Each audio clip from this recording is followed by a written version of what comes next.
Hi there, I'm Vaughn, and I'm joined by my colleague, Briana Garcia. We're really excited to talk to you all today about how we're enabling environmental advocacy through emerging technology and through a bottom-up approach to what we call environmental engagement projects. And today we're specifically going to give a quick overview of just in general how we think about environmental engagement and some of the work we do, but then really focus in specifically on air quality and some of the air quality monitoring projects that we're working on and how we're thinking of that and how we're working with different various nonprofits to basically bring community into understanding and advocating for air quality. First, let me tell you a little bit about Timbu. That's the company that Briana and I work for. We are a no-code platform for environmental engagement. And specifically what kind of that means, or how we think about it, is that we're a no-code platform for environmental engagement that really works at bringing together people, technology, and data into a platform that's really accessible and human. And for us, the way that we think about environmental engagement is that it's really about enabling anyone to contribute to and access environmental data, that they can use that information and collaborate using that information at a really hyper-local level. So that can be collaborating between residents, working between local community-based organizations, or even with policymakers, government, and local businesses. So we really think that environmental engagement is about giving people agency to be a part of a larger solution, but also in a way that's part of their everyday life, integrating these things together. And what we're doing here at Timbu and through our work with a lot of just absolutely amazing environmental advocacy and community-based and environmental justice organizations is we're really working together to build a framework that really empowers citizens to invest in their communities. The best way to really illustrate this is to show you some examples of our work where we're really helping community-based organizations create environmental data about the air and the water and the soil around them, around their neighborhoods, around their communities. First off, we'll really be focusing in on the people side of people, data, and technology.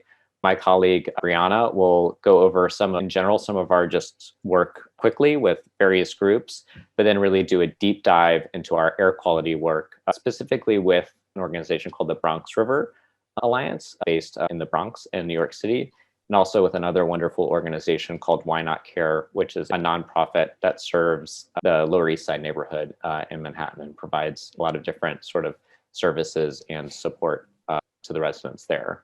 Overall, this will give you just a real sense of how everything comes together in terms of people, technology, and data, in terms of environmental advocacy, and specifically with air quality environmental advocacy. And after we go through this, then we'll touch a bit on also the technology and data aspects of the platform. But to start off, I'll let Briana take it from here. Just an overview of some of the work we're doing, and then mention how we think about environmental engagement and data and community levels. Here are some examples.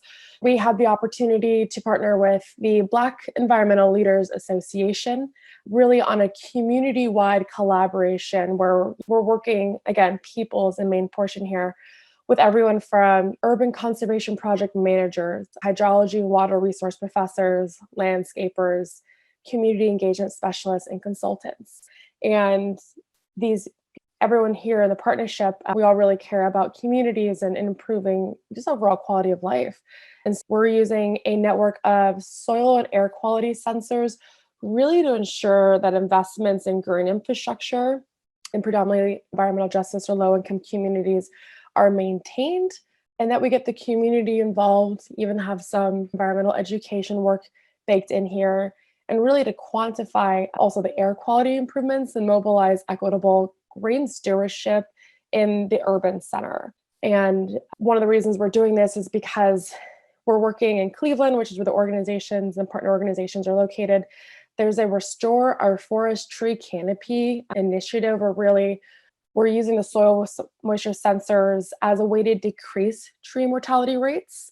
And we're doing this by putting the community at the center of green infrastructure, giving folks the ability to not only contribute to projects, but to have agency and ownership of their neighborhoods, in which in a lot of cases, a lot of neighbors already do care about the green infrastructure and just participating at a community level.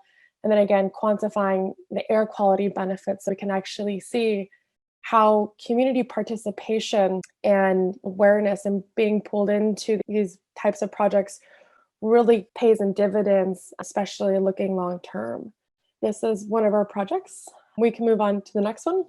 We're also working with the Rockland Soils Water and Conservation District, specifically their environmental programs manager, and a local arts center to monitor water levels in a local creek to help identify or help with a flood mitigation development program. We're working with not only a community center, but someone who's a little bit more on the obtaining baseline data, really to help not only ID data gaps, but to help detect high hazard zones and really just understand flooding trends in low-lying communities. This work will help supplement their baseline data. Again, really that Rockland County can help develop both a short-term and long-term flood mitigation plan.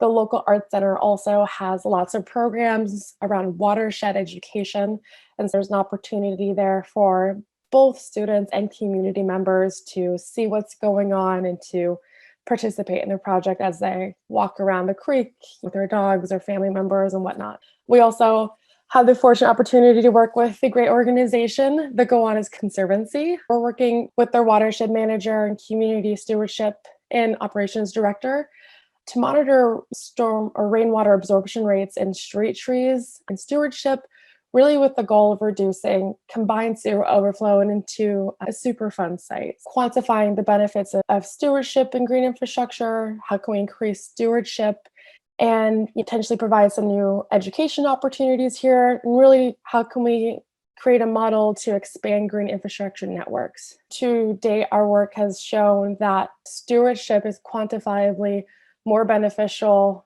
to help these street trees, in this case, absorb stormwater, which obviously reduces combined sewer overflow into the local water body, as opposed to investing in $1,200 to $1,400 in a tree guard.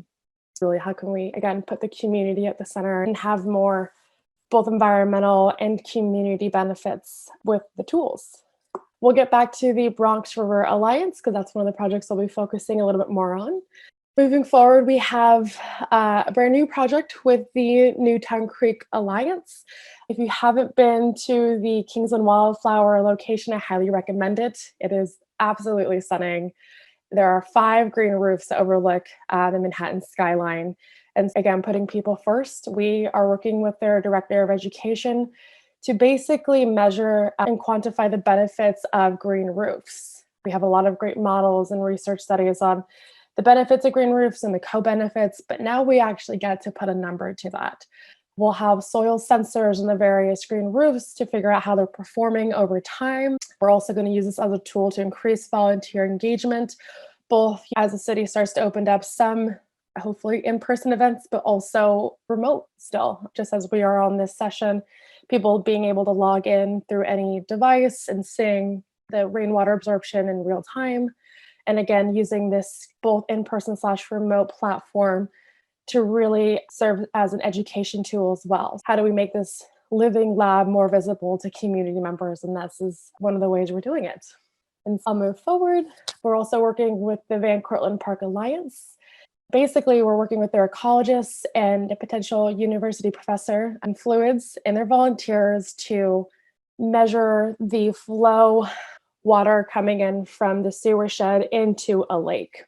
What's really unique about this project is that these ecologists have been doing water grab samples for years. And so we're blending both the quantifiable flow data with the grab samples. You can quantify how much pollutants are in this park, which is actually New York City's third largest park. It is bigger than Central Park, which I always love knowing.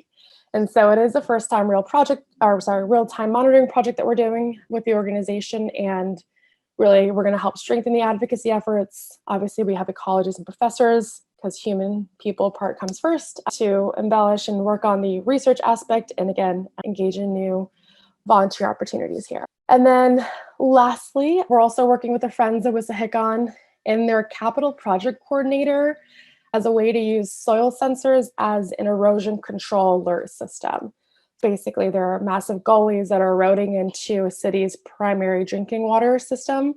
And so the soil sensors will be a tool to send both volunteers and maintenance crews to maintain these areas only when necessary to really keep that soil in place. That's a lot of capital as well, making sure that it's being sustained. That's how we're working with people on these projects and how we're bringing more people into the fold. And now into the more deep dive stuff. We have the opportunity to work with Why Not Care. They're a great organization here in the Lower East Side, and they essentially provide resources to low-income communities, a lot in NYCHA housing as well. They do everything from employment services, book donations, back-to-school drives, general help with anything, or they connect people to different programs. And now we're looking at air quality and flooding trends in green spaces, again, in predominantly NYCHA housing. And so we're working with their chief strategy officer to raise not only community awareness of air quality conditions, including negative effects on the respiratory health, but to really enable the community to take action with this data. With the work that we're doing, will help increase the citizen advocacy and civic engagement, and really just empower people in environmental justice communities to not only participate, but to, again, do something very significant with the information we're helping gather. That is some of our work there. And we'll get into that a little bit more too. And also working with the lovely Bronx River Alliance. As Vaughn mentioned, they're obviously in the Bronx. I'm sure everyone here knows who they are, but they are a great organization that really works to improve the Bronx River corridor. I mean, they do everything from ecological restoration, recreational activities, education, economic resources, et cetera. And this area of the Bronx obviously has a very rich industrial history. And so we're working with the Director of Environmental Stewardship and Ecology to install air quality sensors, both particulate matter and CO2 sensors, to monitor this lovely new Bronx river house. It is a very sustainable kind of piece of infrastructure. They have everything from solar panels to green walls on the outside of the establishment, sustainable water resource systems, et cetera. And so what we're doing here is, we're measuring the air quality and observing how the air quality is not only changing over time in this very industrial area, but also how we can notify the community when air quality conditions are poor and figure out the times when pollution peaks, and to bring awareness. And also, much like Newtown Creek Alliance, Kings and Wildflowers location, like this will also be a very intuitive living lab where folks can both visit throughout the day or actually participate in some of the programming they have there. So I will pass it off to Vaughn, and we'll get a little bit more into this. Awesome, great. Thanks so much, Briana. I always really love, hearing about the human side of these case studies in particular. Here's another picture of the Bronx River House. It's actually one that I took just yesterday because we were installing air quality sensors there just yesterday at lunchtime, exactly 24 hours ago from now. So I'll talk about that right now, basically. So yeah, as Bree was just discussing in our work with these organizations and talking about really the people side, the people that are leading these environmental engagement efforts with these groups, but also how that then in turn leads to ways of reaching out and getting the community involved at every level, from actually just running and participating in these projects to contributing to them, to then being also recipients and of the data and kind of can use that to then engage and advocate for their own communities. That's all the people side of everything. So now let's really touch on the technology side and really talk about here what we bring to the table in terms of helping enable all these kind of amazing groups and organizations do all of this work. First off, on the hardware side, Bree has talked a bit about our work. Involves using all these different types of environmental sensors that measure air, water, and soil data, and basically send that back over the airways online and make that information available to more people. As you can see right here, we are showing just a few of the sensors that we support. And really one thing I want to make clear is we don't make our own hardware here at Timbu. We're a hardware agnostic, basically software company working for these organizations. And we really only work with non-proprietary hardware that enables us to measure really numerous environmental parameters with sensors, focusing especially on air, water, and soil sensors, like I said before. What's interesting too is that since we're able to use and utilize lots of different types of hardware, it means we can often find what's the best piece of hardware to use for a particular organization's goals and their projects. And we can even bring together multiple different types of sensors from different vendors and from different companies at different price points into one kind of single system and single source of data, which is really useful and helpful for working with all these organizations and meeting their budgets and the like. This slide here that I'm showing shows some of the sensors used in the examples that Bree went over. So you've got this open channel flow sensor, which we're using with the Van Cortlandt Park Alliance. We've got this particulate matter sensor, which we're using both with the Bronx River Alliance and also with Why Not Care, and also other organizations like Black environmental leaders out in Ohio, like Bree mentioned. And then we also have our soil moisture sensors here that we have used for projects like also with the Black environmental leaders, but also with the Gowanus Canal Conservancy and the like. And just to give everyone a just sense of the size of these things, you'll see that this is actually just have one of these soil moisture sensors right here. So this can give you a sense of the size of these. You'll also see that the particulate matter sensor is a very similar looking box and size. These aren't big or bulky things. They're very manageable. And what's cool about all the hardware that we're using is that we're able to find well-priced hardware, but that it's always still industrial grade, which basically means it's weatherproof, and it needs to be, because an environmental sensor, like by nature, is going to be outside and in the weather all the time for months or years at a time. All of these sensors too can also be powered by AA batteries, typically 2 to 4 AA batteries that really can last for months or years without needing to be replaced. And soon we hope to add solar-powered sensors as well to really expand the types of locations that we can help groups monitor. And have even lower maintenance. Exactly. It's already pretty low. A key component of what really allows us to work with so many different types of sensors and from different types of hardware companies, and to be able to be quick and efficient at doing that and being able to still always deploy these projects, usually just in the time frame of a few weeks once all the details are worked out, is that there's a lot of the work that we've done and our team has done just really on the back end of our platform. And basically what this means is that our software uses basically a unique kind of code generation technology so that you, and I really do mean you, like everyone here in this session, can program a network of sensors without having to write any code. Really what this means is that someone like me or Briana, we have experience in this. Neither of us are trained hardware engineers or network engineers or computer scientists. Using the software that Timbu offers, we and also our customers and groups that we work with can really actually set up all of these sensor networks and configurations on their own.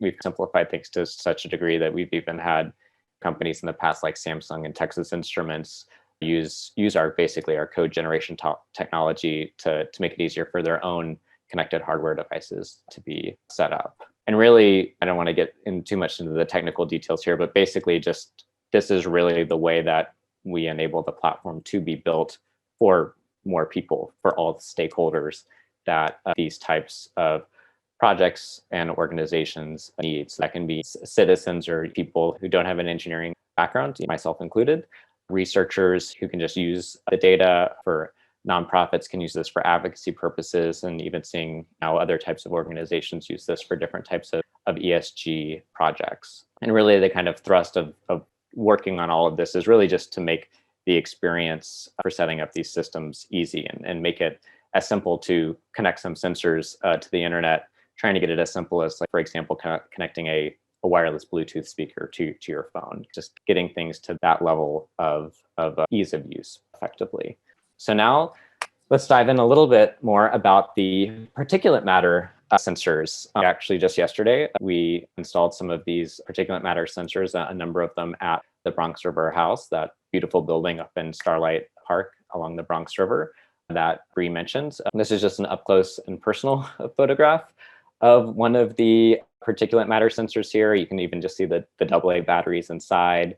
This is the sort of additional enclosure that we've put it in to double seal it. You can also see at the top of the enclosure as well, there are 3 big holes that have been drilled in with a mesh so that, air can easily pass into this air quality monitoring device. That's obviously a very important part. You wouldn't want it completely sealed because then it wouldn't be actually capturing much of the air that's outside. You'll also note too that beyond the sort of white or beige or gray colored box, there's this sort of black box in there as well, closer to the top. That black box is actually the part that intakes the air and then typically uses a source of light to shine through the air. And by looking at the dispersion of the light can then identify the various particle sizes of different types of particulate in the air. And then this sensor will then produce a reading I'll show you later that will show you all the different concentrations of particle sizes. And we'll also get into that when we talk a little bit about the air quality index, which Briana will give us a great quick summary. We take these boxes like this with the particulate matter sensors inside. Then here's another shot of them with the box closed and sealed up. And then you can see also the 3 perforated or the 3 big holes at the bottom to let air come in. We've also put a screen over them. That's very important. You don't want any birds or rodents or any other friends coming in and making this their home and messing up your readings. So hopefully that will keep them at bay, which it will. And here's just, you can see a larger picture of the various different types of sensors or particulate matter sensors that we have. There's about 9 of them that we deployed yesterday. Also, if you go back one real quick, just so everyone knows, obviously, if these sensors are more like private area, you don't necessarily need the extra layer of ruggedized materials. So it can just be exposed sensors, since as Vaughn mentioned, they are ruggedized and industrial grade. And we can also make these very discreet, so we don't have to here, which is great. But other projects, we've got everything from spray painting and burying them, putting them in forest kind of areas and making it blend with the vegetation. So we can get very creative in how we secure and ruggedize materials. And it's also just a really great community engagement tool to get people to do it themselves. I'll let you continue on, Vaughn. No, that's a great point, Bri. Yeah, every location is different. And one of the benefits, I'll get into it later, of this Bronx River install is that all of the places we were putting the sensors aren't actually publicly accessible. So we didn't have to work as much on making these discreet or hidden as we've had to do in other projects. And that can often be its own effort, camouflaging these things and making them look uninteresting and not something that anyone would want to steal or vandalize. This is probably one of my least exciting photos in here. My apologies. This is just to show, this is the little device. It's quite small that actually just collects all of the readings from the various sensors themselves. What enables these sensors to run for months or over a year on just AA batteries is the fact that they use just a different type of radio connection, which is transmitted to the big antenna that you see on the left, or not big antenna, it's 6 inches long, on the left right here. And then this device is connected to either to just whatever internet is available, and that can be provided depending on the project by Wi-Fi or Ethernet, or we've had some other projects where there wasn't available internet nearby. We've also run these off of Wi-Fi hotspots or mobile Wi-Fi hotspots before, and works fine just because the way that our platform works and everything is there's very low data actually throughput needed. You could run this on a dial-up. I haven't tried that yet because I haven't found a dial-up to run it on, but it's very low bandwidth required for these projects. It doesn't tax or slow down the network or anything like that. So here is just a photo of us installing these sensors yesterday. Now, I mentioned before, one of the advantages of this project, besides the opportunity to work with Bronx River Alliance, which is a great organization, is that this beautiful new building basically has a kind of mesh, almost like a cage all around it, where vines and greenery will ultimately grow and green the whole building. But also what's helpful for us is that this mesh is a really good kind of way of attaching these air quality sensors up in the air off the ground, but also on the inside of the mesh so that they can't be tampered with or stolen or taken away. And so that's a photo of that. You can see here's a good shot of the sensors installed side by side. We're just using standard zip ties to have them attached, which is great. It's cheap, it's easy. It also means that at any point, if the Bronx River Alliance wants to modify or adjust or just change where they want these sensors installed, it's literally as easy as cutting this zip tie with a pair of scissors and then just moving the box somewhere else. Obviously, you'd want to note that you've changed the location for that. But the good thing is we also have a whole way of taking notes and annotating all of these sensor readings within the platform itself, which really accommodates that type of the reality of how these are living projects and they just change while they're in progress. And then, yeah, here's another shot of this. And you can see we've carefully positioned these so that there's no blockage for the air coming in at the bottom here through these three large holes that have been drilled into the enclosures. And here's just another shot of the building. You can get a sense too of how there is this sort of mesh all around it, enclosing it in right there. Great. So that's a bit talking about the technology. And now let's just start looking at the data. Let's actually look at some air quality data and begin to understand it. And to that end, when I'm doing this, I'll walk you through a bit about what our platform looks like and feels like. But before we dive into that, I'll let Briana go ahead and just explain AQI, which stands for Air Quality Index, and how basically particulate matter data readings and other types of air quality readings get basically transformed into AQI reading. Let's do it.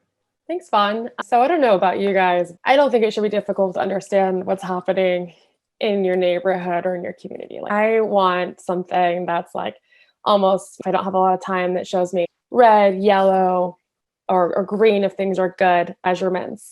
I just want things are easy to understand. And so we definitely go the extra mile in explaining what different air quality pollutants are, what they mean, and what does it mean for you sitting at home if you're working from home, if you're in the city or outside with your family. Again, we want this to be easy and digestible and fun to even look around and play around with these things.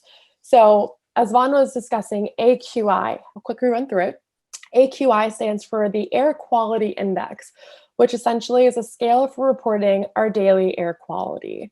You can think of it as the summary of various air quality pollutants all into one number. And as Vaughn is scrolling through, you can see the AQI both from its green state, which means like you're probably in Colorado breathing fresh air, into the more red, purple, and burgundy colors. Just for context, to contextualize what these numbers mean, if we're like in the red area between 150 to 180, what this means is basically you can see the air pollutants. I'm from California. We have tons of wildfires every year. And when the air quality is around 180, you can actually catch the ash in your hand and you can taste it. This is just one example of an air pollutant and the air just getting progressively worse. And going online and seeing, okay, this is what the air quality is, and going outside, like you can, it's a very tangible thing. And as Vaughn is at this dark purple area, there's the air quality perhaps in New Delhi after a major festival where there's just a lot of pollutants in the air. So these are just like the scale of air quality and how it's measured. Again, we want to make it as easy to understand as possible. And again, if you don't have a lot of time, just seeing a color, that stoplight kind of color distinguishing profile to say, is it good, pretty good, or is it maybe something I should stay indoors kind of moment. So this is Air Quality Index, or AQI, and we'll go on to ozone. You're like, what is ozone? If you're interested in learning more, again, we've got just a fun little graphic and explainer of what it is. So it is a gas from cars, power plants, chemical plants that react with sunlight.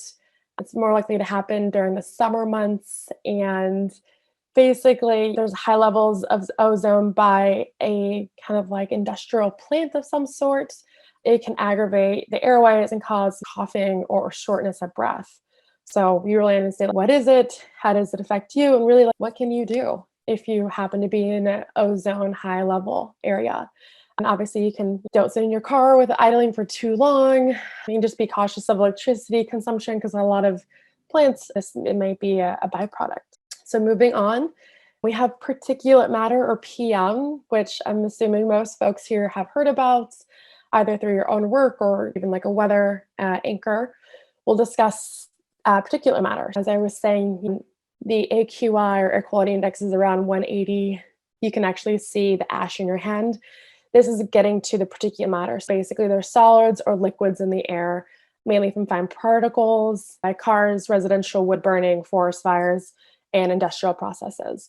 So this is the pieces that you're inhaling if there's a lot of pollution outside, and it can be dangerous for those with pre-existing heart and lung conditions, and long-term exposure can damage your respiratory system, and also just like infrastructure, aesthetics of buildings, etc. And again, we get some tips on how to avoid it, i.e., if you have a wooden stove, like maybe don't use it that often, although I'm assuming most of us have a gas or electric stove, but also don't burn trash. It's not the 1960s, and try not to be in a confined car space and idling for too long. So don't get stuck in a tunnel with your car on for every day, or try not to. So move on to PM10, which is obviously an extension of PM2.5.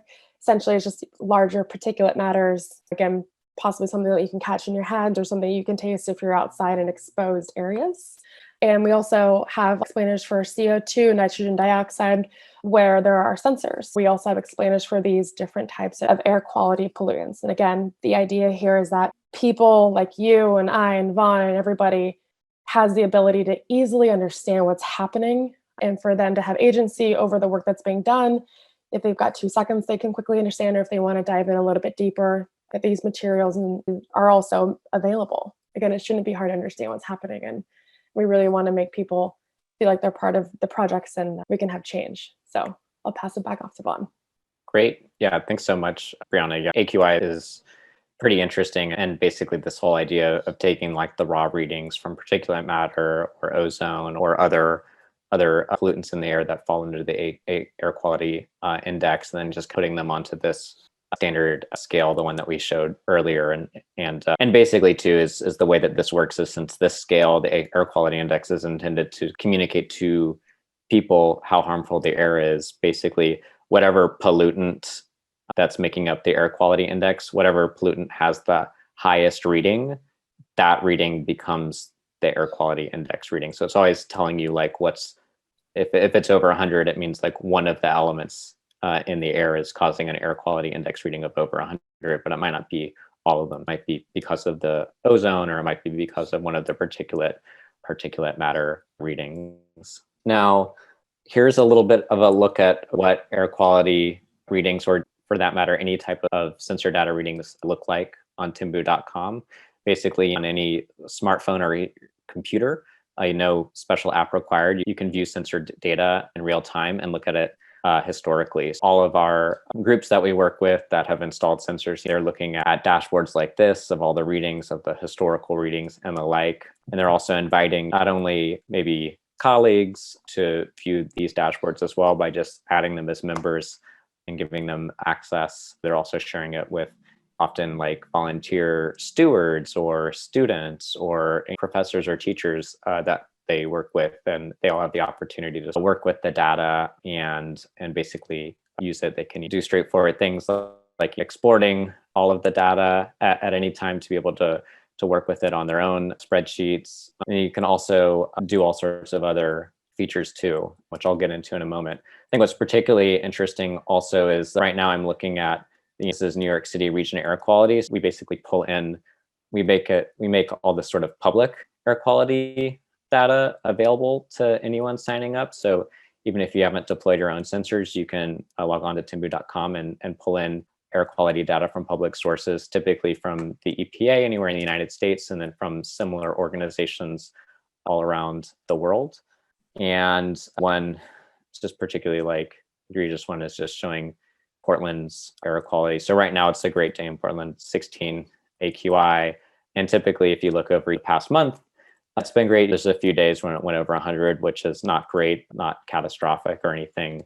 But if you go back and want to look at, let's go back over a year, you can see how extremely terrible the air quality was getting during the fires in late summer of last year, where you're seeing AQI readings that are in the 300s or 400s. Just never seen those before. And I've been following a lot of cities now, air quality readings, since we've put all of this into Timbu, and we're using it also to help other organizations when they're deploying their own air quality sensors, get a baseline for what to compare their readings to.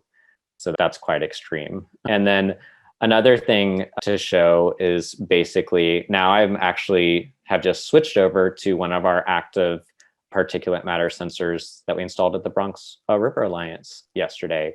You can see here this kind of like gap in data is when we were doing the install. And so this is once the real data starts here, March 8th yesterday at 12:39 effectively. But you can see here basically all the data, it's like color coded and turning like yellow when it gets too high.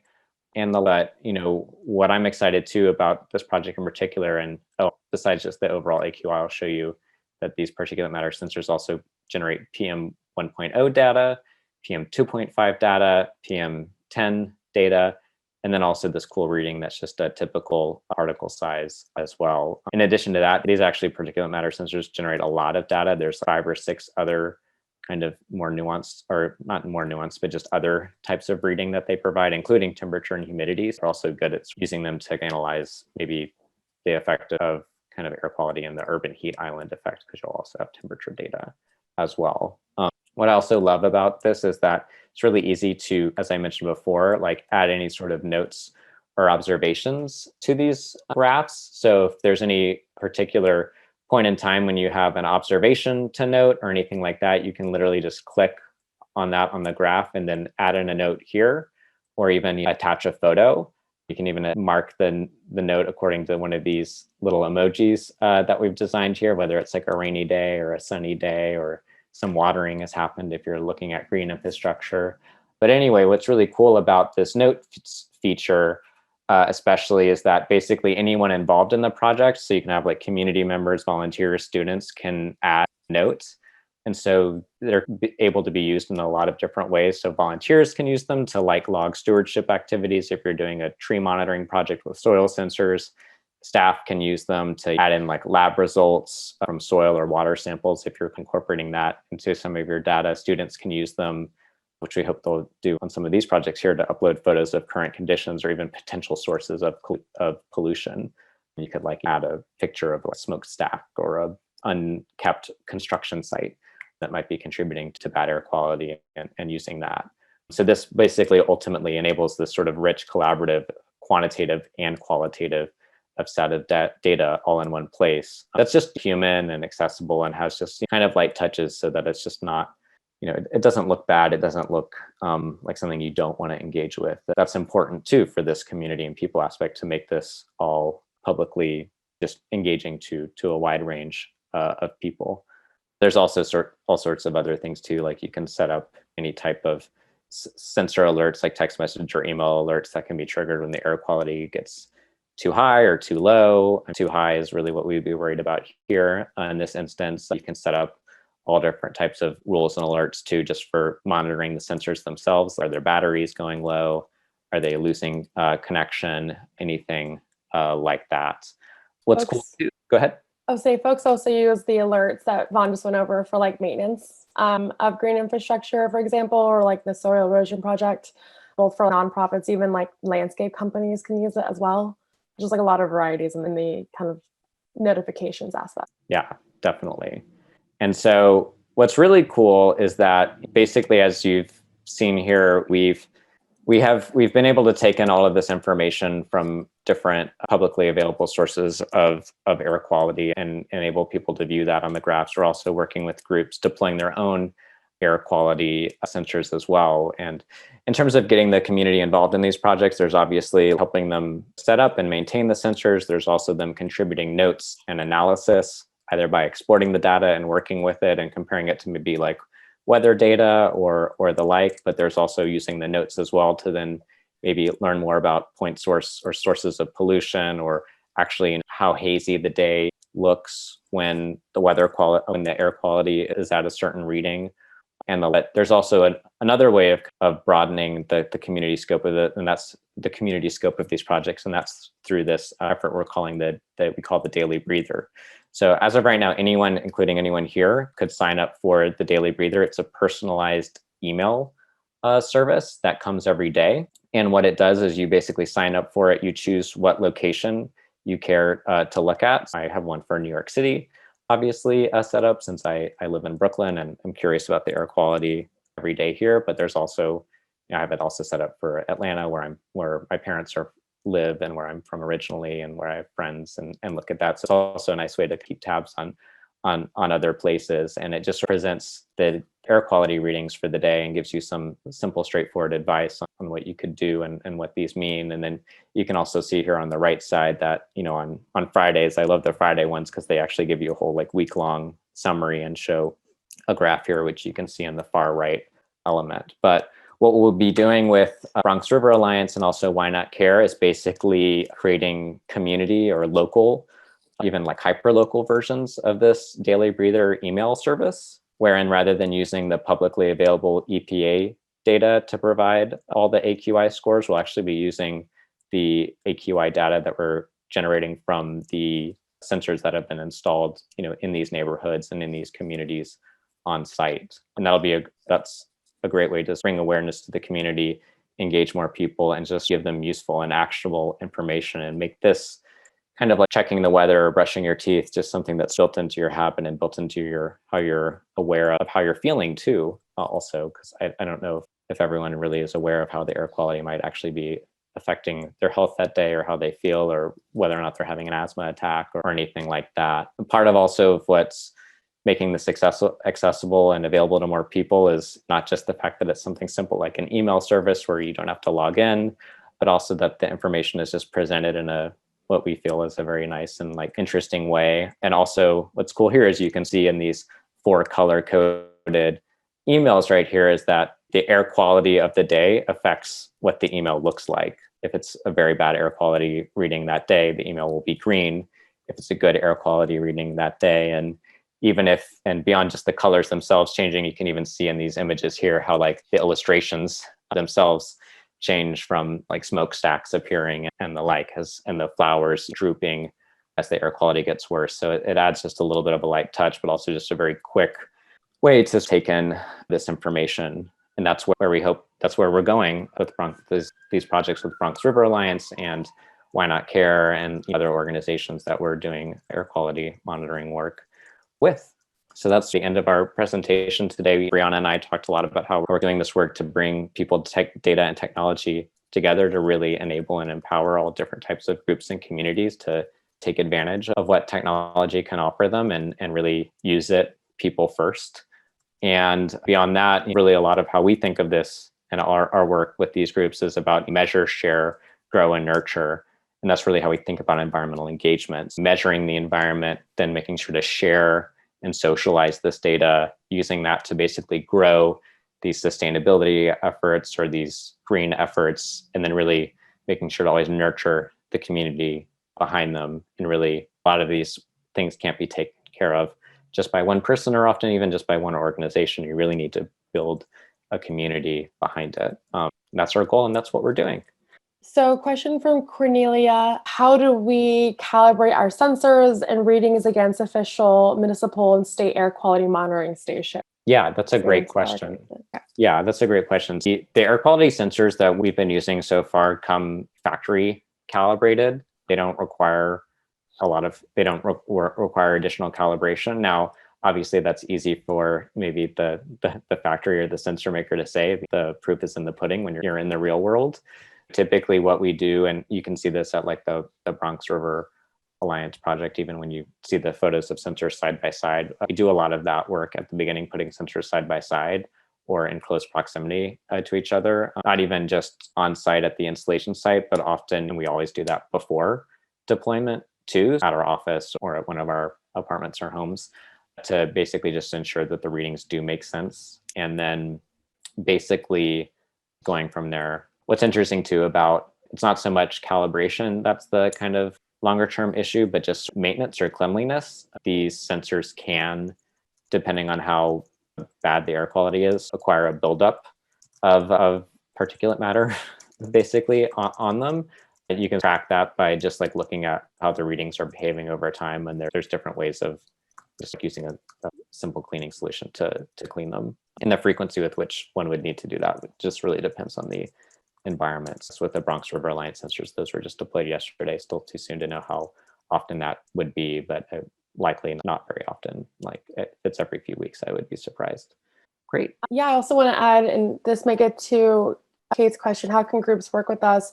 I do want to mention that we now have a great new feature of incorporating existing environmental data that groups may already have. All we ask is that the information gets put into Excel format, and then we can visualize that piece of information on top of any sensor data we help acquire and blending in that publicly available data. So we don't always have to reinvent the wheel. We could actually stitch together existing pieces of information to figure out what's actually happening and actually make improvements. There's also that option as well.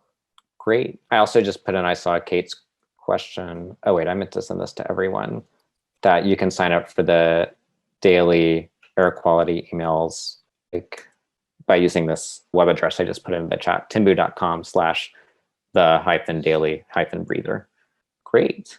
And then, oh, this is a good question from Gautam. Wondering if you find that official public data on air quality has blind spots in terms of which locations communities are covered, and also your thoughts on identifying particular anomalous locations with respect to air quality, e.g. around power plants. Basically, yes, there are definite blind spots. Oftentimes you can't even determine exactly where the EPA's air quality readings are coming from. You can look up the ones for New York City, but it's not exactly clear where in New York City that is. And New York City is a big place. Like, it makes a lot of difference whether or not this air quality sensor is it by JFK Airport? Is it by the Brooklyn Queens Expressway or the Major Deacon Expressway? Is it just in the middle of Van Cortlandt Park? Those would all be wildly different readings. So yeah, that's definitely something that we're trying to help everyone figure out. Also, thoughts on identifying particularly anomalous locations. Yeah, definitely around power plants, construction sites, anywhere where they're doing like any sort of environmental remediation, like taking maybe, I know there's a project in Red Hook right now in Brooklyn where they're doing some remediation on some ball fields there that previously had or have lead in the soil, and that's a place that would be good to do air quality monitoring because they're supposedly removing the lead, but you also don't want to remove the lead and accidentally put it into the air. That would be very bad. But typically, in terms of site selections itself, it really just comes, since we're not the lead on these projects, we find groups or groups find us that are looking to work in this space, and they usually have a pretty good idea just with their local knowledge and expertise about which locations are that they want to monitor. And typically those are locations, anomalous ones that I've described, but also ones where people are living. So that's also particular importance. Yeah. Do we have a general guidance for to install devices to avoid a possible local polluter like a smoke or a parking lot area? Yeah, the guidance is basically, like every single site, there's common things between different sites, different creeks or different areas you're doing air quality monitoring, different trees or green infrastructure, but every site, every space is unique and is going to have some sort of thing that you've never seen on another site. I know recently me and another colleague at Timbu were doing a deployment, helping a group do a water sensor deployment. And one of the things we had to look out for was there might be angry swans in the lake. While we do the deployments, we should have a plan for how to deal with them, which is basically, have a slice of bread nearby in case you need to distract them. But in terms of how to general guidance is, I think just you obviously don't want to, it depends on what you're measuring. If you really want to know what's the ambient air quality somewhere, you probably don't want to put it next to an area where people smoke, for example, or where there's a place where cars idle. At the same time, you might actually want to know how bad that is, or you might actually be interested in that, what is the air quality within 15 feet of the place where people smoke or where all the cars idle. And so really it depends on what exactly what you want to look at. And that's kind of the challenge with air quality, because air is just so everywhere. It's less, if you put a soil moisture sensor probe around a particular tree, yes, it's detecting water from around the soil all around it, but it's pretty localized where that soil moisture sensor is getting its information from. Similarly, even with any sort of water sensor, you see it in the water, and you can see the flow of the water, but you can't really see the air as clearly as that, or even identifying the way the air flows.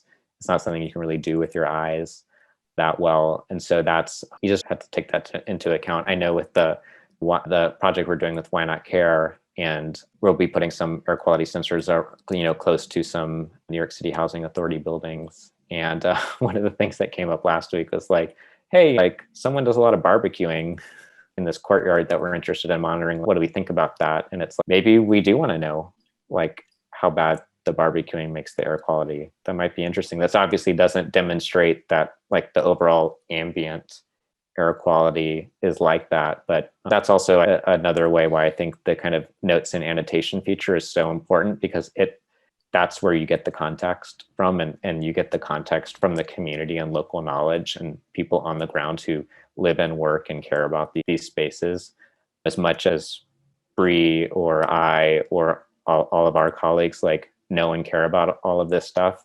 It doesn't ever make up for what the actual community knows. Like we can help, but they know what they need. They know what's there, and we just work with them on that. I mean, context is important. Like you need people. You can't just rely only on the tech to tell you everything. That's really the easiest way to get, I think, led astray. That's what I would say, even as someone who works for a tech company. Have we engaged with the EPA, and what do they think of our work?